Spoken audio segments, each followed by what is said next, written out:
ಮೂಡ ನಿವೇಶನಗಳ ಅಕ್ರಮ ಹಂಚಿಕೆ ಆರೋಪಕ್ಕೆ ಸಂಬಂಧಿಸಿದ ಪ್ರಕರಣದಲ್ಲಿ ತನಿಖೆಯನ್ನ ಸಿಬಿಐಗೆ ವಹಿಸಬೇಕು ಎಂದು ಕೋರಿ ಸಲ್ಲಿಸಲಾದ ಅರ್ಜಿಯನ್ನ ಕರ್ನಾಟಕ ಹೈಕೋರ್ಟ್ ತಿರಸ್ಕರಿಸಿದೆ. ಈ ಪ್ರಕರಣದಲ್ಲಿ ಸದ್ಯ ಮುಖ್ಯಮಂತ್ರಿ ಸಿದ್ದರಾಮಯ್ಯ ಅವರಿಗೆ ಬಿಗ್ ರಿಲೀಫ್ ಸಿಕ್ಕಂತಾಗಿದೆ. ದೂರುದಾರರಾದ ಸಾಮಾಜಿಕ ಕಾರ್ಯಕರ್ತ ಸ್ನೇಹಮಯಿ ಕೃಷ್ಣ ಅವರು ಸಲ್ಲಿಸಿದ್ದ ರಿಟ್ ಅರ್ಜಿಯ ವಿಚಾರಣೆ ನಡೆಸಿದ್ದ ಶಾಸಕರು, ಸಂಸದರ ವಿರುದ್ಧ ಕ್ರಿಮಿನಲ್ ಪ್ರಕರಣಗಳ ವಿಚಾರಣೆಯ ವಿಶೇಷ ನ್ಯಾಯಪೀಠ ತೀರ್ಪು ಕಾಯ್ದಿರಿಸಿತ್ತು. ಇದೀಗ ನ್ಯಾಯಮೂರ್ತಿ ಎಂ ನಾಗಪ್ರಸನ್ನ ಅವರು ತೀರ್ಪು ಪ್ರಕಟಿಸಿದ್ದಾರೆ. ಪ್ರಕರಣದಲ್ಲಿ ಮುಖ್ಯಮಂತ್ರಿ ಸಿದ್ದರಾಮಯ್ಯ ಅವರನ್ನ ಮೊದಲ ಆರೋಪಿ ಎಂದು ಹೆಸರಿಸಲಾಗಿದ್ದು, ಅವರ ಪತ್ನಿ ಬಿಎಂ ಪಾರ್ವತಿ ಅವರನ್ನ ಎರಡನೇ ಆರೋಪಿಯನ್ನಾಗಿ ಮಾಡಲಾಗಿದೆ. ಮೈಸೂರಿನ ಕೆಸರೆ ಗ್ರಾಮದಲ್ಲಿ ಸ್ವಾಧೀನಪಡಿಸಿಕೊಂಡ ಪಾರ್ವತಿ ಅವರ 3 ಎಕರೆ 16 ಗುಂಟೆ ಭೂಮಿಗೆ ಬದಲಾಗಿ ಮೈಸೂರು ನಗರಾಭಿವೃದ್ಧಿ ಪ್ರಾಧಿಕಾರದಿಂದ ಸಿದ್ದರಾಮಯ್ಯ ಅವರು ತಮ್ಮ ರಾಜಕೀಯ ಪ್ರಭಾವ ಬಳಸಿ ಮೈಸೂರಿನಲ್ಲಿ 14 ನಿವೇಶನಗಳನ್ನು ಪಡೆದ ಆರೋಪವಿದೆ. ಲೋಕಾಯುಕ್ತ ಪೊಲೀಸರಲ್ಲದೆ ಜಾರಿ ನಿರ್ದೇಶನಾಲಯವು ಈ ಪ್ರಕರಣದಲ್ಲಿ ತನಿಖೆ ನಡೆಸ್ತಾ ಇದೆ.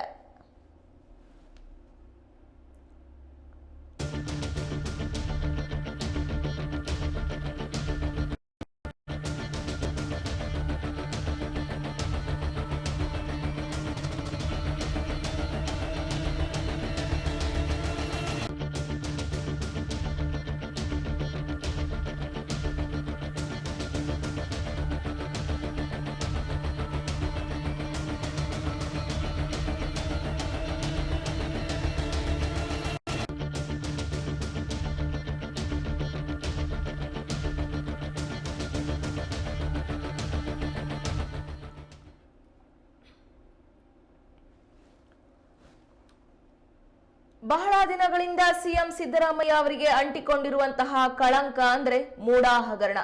ಮೂಡ ನಿವೇಶನಗಳ ಅಕ್ರಮ ಹಂಚಿಕೆ ಆರೋಪಕ್ಕೆ ಸಂಬಂಧಿಸಿದ ಪ್ರಕರಣದಲ್ಲಿ ತನಿಖೆಯನ್ನ ಸಿಬಿಐಗೆ ವಹಿಸಬೇಕು ಅಂತ ಹೇಳಿ ಕೋರಿ ಸಲ್ಲಿಸಲಾದ ಅರ್ಜಿಯನ್ನ ಕರ್ನಾಟಕ ಹೈಕೋರ್ಟ್ ಇದೀಗ ತಿರಸ್ಕರಿಸಿದೆ. ಈ ಪ್ರಕರಣದಲ್ಲಿ ಸದ್ಯ ಮುಖ್ಯಮಂತ್ರಿ ಸಿದ್ದರಾಮಯ್ಯ ಅವರಿಗೆ ಬಿಗ್ ರಿಲೀಫ್ ಸಿಕ್ಕಂತಾಗಿದೆ. ದೂರುದಾರರಾದ ಸಾಮಾಜಿಕ ಕಾರ್ಯಕರ್ತ ಸ್ನೇಹಮಯಿ ಕೃಷ್ಣ ಅವರು ಸಲ್ಲಿಸಿದ್ದ ರಿಟ್ ಅರ್ಜಿಯ ವಿಚಾರಣೆ ನಡೆಸಿದ್ದ ಶಾಸಕರು, ಸಂಸದರ ವಿರುದ್ಧದ ಕ್ರಿಮಿನಲ್ ಪ್ರಕರಣಗಳ ವಿಚಾರಣೆಯ ವಿಶೇಷ ನ್ಯಾಯಪೀಠ ತೀರ್ಪು ಕಾಯ್ದಿರಿಸಿತ್ತು. ಇದೀಗ ನ್ಯಾಯಮೂರ್ತಿ ಎಂ ನಾಗಪ್ರಸನ್ನ ಅವರು ತೀರ್ಪು ಪ್ರಕಟಿಸಿದ್ದಾರೆ. ಪ್ರಕರಣದಲ್ಲಿ ಮುಖ್ಯಮಂತ್ರಿ ಸಿದ್ದರಾಮಯ್ಯ ಅವರನ್ನ ಮೊದಲ ಆರೋಪಿ ಅಂತ ಹೆಸರಿಸಲಾಗಿದ್ದು, ಅವರ ಪತ್ನಿ ಬಿಎಂ ಪಾರ್ವತಿ ಅವರನ್ನ ಎರಡನೇ ಆರೋಪಿಯನ್ನಾಗಿ ಮಾಡಲಾಗಿದೆ. ಮೈಸೂರಿನ ಕೆಸರೆ ಗ್ರಾಮದಲ್ಲಿ ಸ್ವಾಧೀನಪಡಿಸಿಕೊಂಡ ಪಾರ್ವತಿಯವರ 3 ಎಕರೆ 16 ಗುಂಟೆ ಭೂಮಿಗೆ ಬದಲಾಗಿ ಮೈಸೂರು ನಗರಾಭಿವೃದ್ಧಿ ಪ್ರಾಧಿಕಾರದಿಂದ ಸಿದ್ದರಾಮಯ್ಯ ಅವರು ತಮ್ಮ ರಾಜಕೀಯ ಪ್ರಭಾವ ಬಳಸಿ ಮೈಸೂರಿನಲ್ಲಿ 14 ನಿವೇಶನಗಳನ್ನು ಪಡೆದ ಆರೋಪವಿದೆ. ಲೋಕಾಯುಕ್ತ ಪೊಲೀಸರಲ್ಲದೆ ಜಾರಿ ನಿರ್ದೇಶನಾಲಯವು ಈ ಪ್ರಕರಣದಲ್ಲಿ ತನಿಖೆ ನಡೆಸ್ತಾ ಇದೆ.